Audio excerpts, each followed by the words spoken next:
तो जी हाँ बहनों और भाइयों, एक बार फिर से welcome back to my channel super duper heavy go. तो आज हमने हलीम की देग बनवाई है।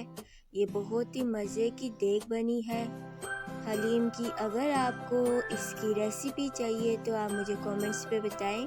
मैं हलीम की देग की रेसिपी आपसे शेयर करूँगी। और अगर आपको मेरी वीडियो अच्छी लगती है तो लाइक कर दें, सब्सक्राइब कर दें और बेल आइकॉन पर भी क्लिक कर दें ताकि मेरी हर नई आने वाली वीडियो का आपको नोटिफिकेशन मिल सके।